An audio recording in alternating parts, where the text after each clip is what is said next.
培育蓬莱米的台湾农业之父，伊搜 A 基记，睽违46年之久的归国。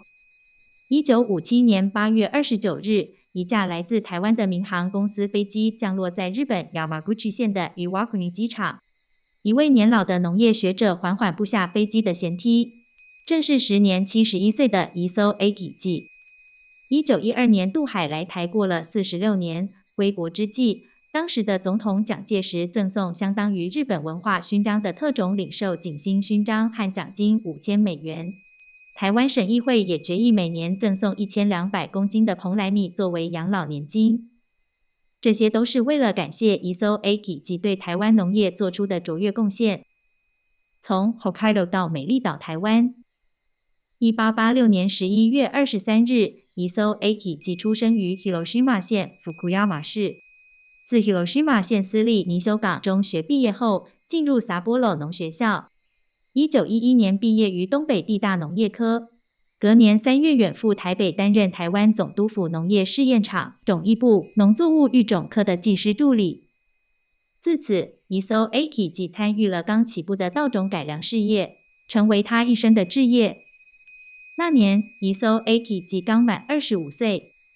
后来被尊称为台湾农业之父的伊搜 A 基记，到底在台湾有何成就？本文试着回溯他一生的足迹。伊搜 A 基记初来台时，台湾米属于口感干硬的在来米，将近有1200多个品种，其中也混杂红米和黑米。当时日本由于缺乏米粮，自台湾输入稻米，但价格只能卖到日本米的一半。因此，1899年台北农事试验所进行实验，栽种符合日本人 Q 弹口感的日本米品种共10种，但因无法确立栽培方法，皆告失败。总督府优先进行台湾在来米品种的研究。1906年，屏东凤山开始栽种，目标为除去红米，选拔优良品种，再推行到全岛的农事试验。来台第3年，也就是1915年2月，伊搜 A 基记升任技师，赴台中农事试验场担任厂长。伊搜 A 基记深信品种改良要成功，必须有优秀的伙伴合作。同年10月，在嘉义厅服务的农业技术人员苏威纳嘎梅古姆来到伊搜 A 基记主事的试验场，担任农场主任。两人同为1886年出生，年纪相仿，也都喜爱棒球，意气相投。更重要的是，他们都对日本米的品种改良怀抱着莫大的热情。研究方面，由伊搜 A 基记负责理论，苏威纳嘎梅古姆则负责实践，双方良好的合作关系，终于孕育出丰硕的成果，实现了两人的愿望。赴任当年便成功完成按基因进行分离纯台湾稻种及选拔法，选出台湾稻米的优良品种共350种。其后，台湾的在来米和日本米的混种曾被认为是天方夜谭。在两人的努力之下，也成功培育出嘉南2号、嘉南8号等共100种混种稻米。1917年，苏威纳嘎梅古姆偶然间发现稻米老化预防法。所谓的稻米老化预防法，便是相较于传统的插秧时间，提早移植幼小却健康的秧苗至广大稻田之中的技术。如此简单的方法，颠覆了至今台湾稻米插秧时只使用成熟秧苗的种植常识。在伊搜 A 基记的研究和指导之下，台湾各地奖励栽种稻米，因此产量增加，在日本也能高价卖出。当时的台湾总督 Ezawa Takeo 得知此状况，于1926年5月召开的第19回大日本米谷大会上，将台湾培育出来的日本米种命名为蓬莱米。稻农期待开发出抗稻热病的品种，因此1925年中央研究所嘉义农事试验之所培育出抗稻热病的品种嘉义晚2号获奖，但因口感不佳，价格不振，让人期待其他新品种的出现。蓬莱米代表品种台中65号的育成。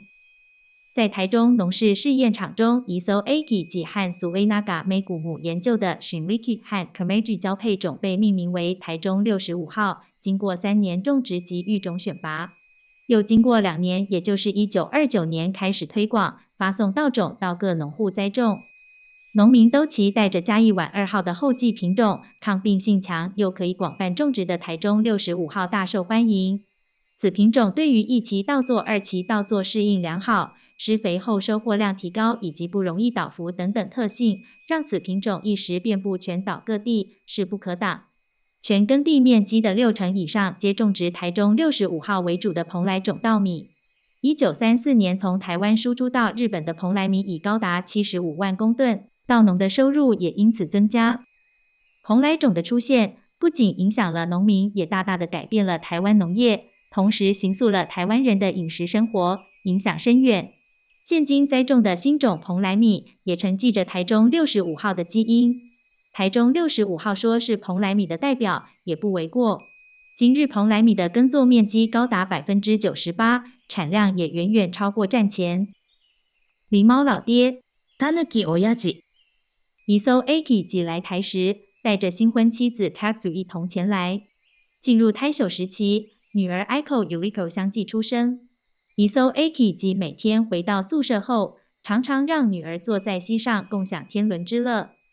一艘 Aki 寄甚少写信，连学位论文的草稿都交由妻子代笔，但反而常打电报，下属出差时也用电报联络。收到电报的人经常很讶异，因为一艘 Aki 寄常会在电报里写着代我向您夫人问好的字句。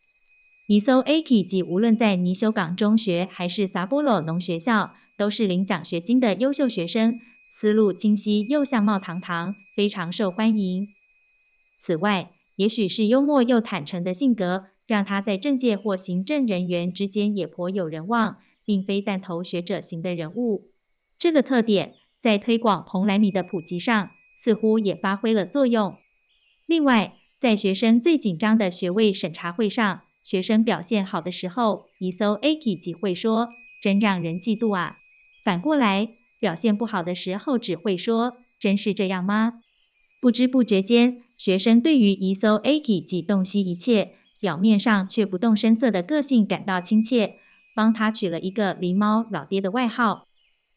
台湾的一艘 Aki 寄，一艘 Aki 寄不仅担任台湾总督府农业部种艺科科长，也兼任中央研究所的技师，工作并不限于研究室，他的足迹遍布全台，竭尽心力推广蓬莱米稻作。此外，一艘 Aki 寄不仅培育蓬莱米，也陆力研究其他的轮耕作物，例如台中小麦3号的小麦品种改良，以及大麦、番薯、亚麻、玉米、烟草等等里作物的改良和品种培育。一艘 Aki 寄这个日本人大大改变了台湾的农业，称他为台湾农业之父也不为过。除此之外，他也听取当地农民反映的问题并进行指导，可以说台湾农民没有人不认识他。作为蓬莱米之父，受到农业相关从业人员的高度评价。1928年，一艘 Aki 寄以台湾稻米的育种学研究为题的博士论文，获得北海道帝国大学的农学博士学位。担任创设不久的台北帝国大学理农学部助理教授，2年后升任教授，为社会培养出许多人才。他认为台湾全土都是研究室，足迹踏遍全台湾，因为大地是真正的教室，所以非常重视田野的研究调查。学生都亲昵地称他为基老爹。磯の親父。1945年，日本接受 Potsdam 宣言，放弃台湾，日本人接连离开之际，一艘 Aki 寄受中华民国政府的邀聘，担任农林厅顾问一职，继续指导台湾的农业发展。他的门生徐庆忠、黄荣华、詹丁之、陈炯松等人都是战后台湾农业不可或缺的人才，对台湾的农业发展注意良多。1954年，一艘 Aki 寄发表英文论述 Rice and Crops in its Rotation in Subtropical Zones 亚热带地区水稻与轮作物，影响力不仅止于台湾，更扩及东南亚的稻米耕种。返回日本后，持续在日本各地进行农业指导，尽力培养新世代。1961年5月获得日本学士院赏，1966年接受勋2等旭日章。1972年1月21日，一艘 Aki 寄以高龄85岁逝世，离米寿只差3年。他的一生为台湾和世界的农业留下了重大的功绩。